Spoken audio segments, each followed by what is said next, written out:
Thank you guys all for being here. I'm so excited to see all of you.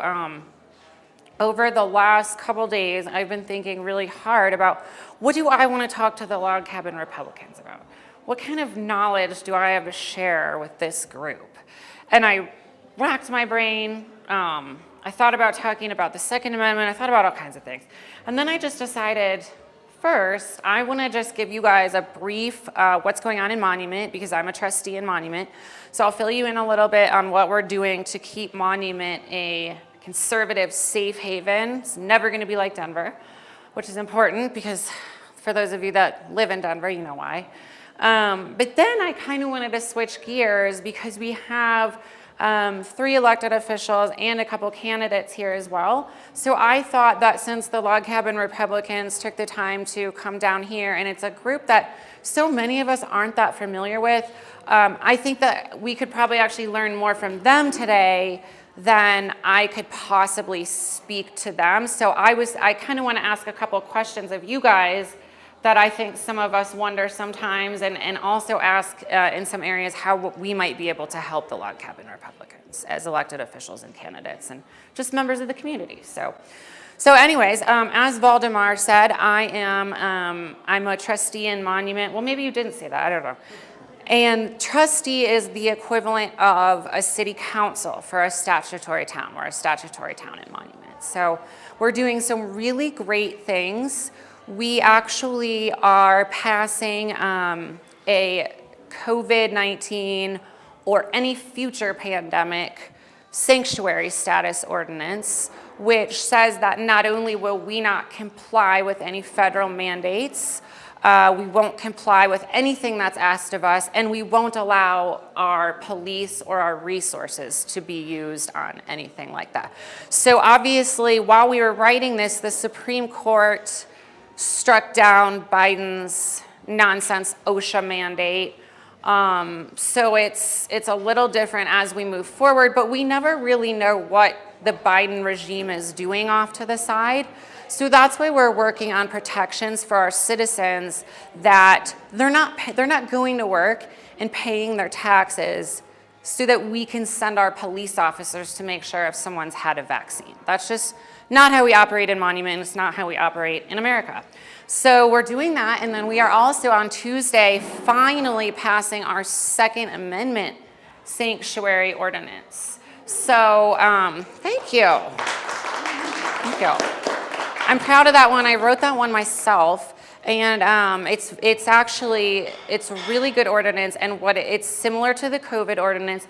What it says is that no matter how gun laws might change in Colorado or in the country over the course of the next couple of years, we're not doing any of it. So not only will we not comply with red flag laws in Monument, we're not going to comply with anything the federal government or the state government has to say about taking people's guns away. Obviously, if there's a mass shooter out there, we'll go take his guns. But we got to make that clear. The other thing that is really great about Monument is that it's a really safe community. So I'm sure Mr. Maxwell probably could speak to this. Our residents love the police. And so we do a lot of outreach with our residents. We are constantly updating them in newsletters and on our websites about what the police are doing, what the residents can do to back up the police. And as a matter of fact, even though conservatives outnumber Democrats in Monument as far as voter turnout by about 4-1, our residents recently voted to pass 2F, which allocated an additional $1.6 million to our police force. And I like to think of that as, I wasn't out there asking for a tax increase. the way that I saw it was, if the residents want to give us more money to strengthen our police department, then that's how they're going to vote. And they voted resoundingly to give us more money. And I would like to think that the residents trust us. They see the things that we're doing to protect their constitutional rights, and they see the things we're doing to make a safe community. So they're willingly giving us more money. And when does that ever happen? So I think that Monument is actually a really good example of, if you take care of the citizens as an elected official, they'll give you the things that you're asking for. You don't even have to take it. You don't have to steal their money. They'll willingly give it to you if you do the things you're supposed to be doing. So we're doing great things up there. Like I said, we're about 10 minutes north of here, and our meetings are typically every other Monday at 6:30. And I would encourage you guys to attend one, whether in person or virtually.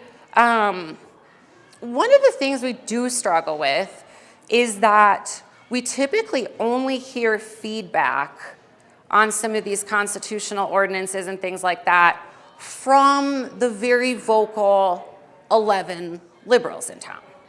So it would be great if you guys have a second, you just want to jump on that meeting or show up at one of those meetings, because we do know from talking to community members that this is what they want, and they're saying that, and they're showing up to the meetings to a certain extent. But it would be great to have some more people. I think all of our electeds know how hard it is to get people to come to meetings.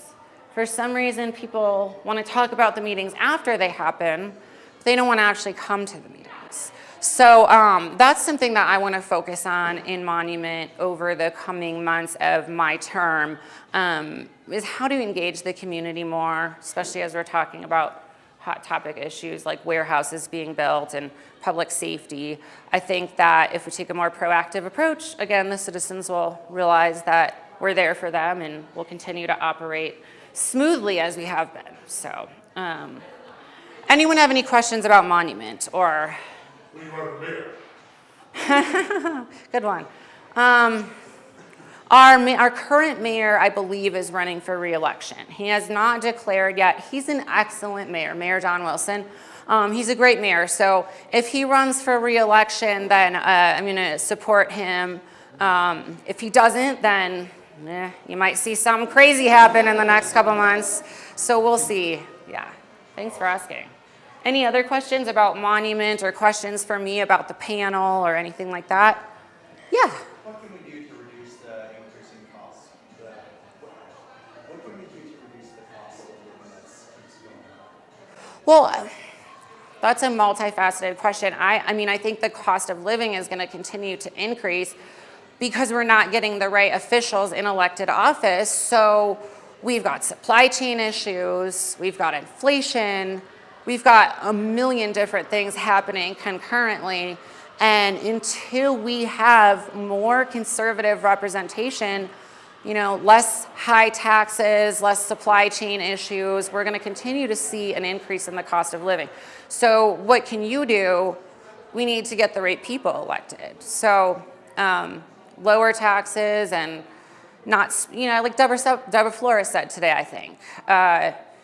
It's like a parent situation with our government right now. They want to continue to take money from us and ask us for more money and ruin the supply chain, and we're just supposed to keep giving more.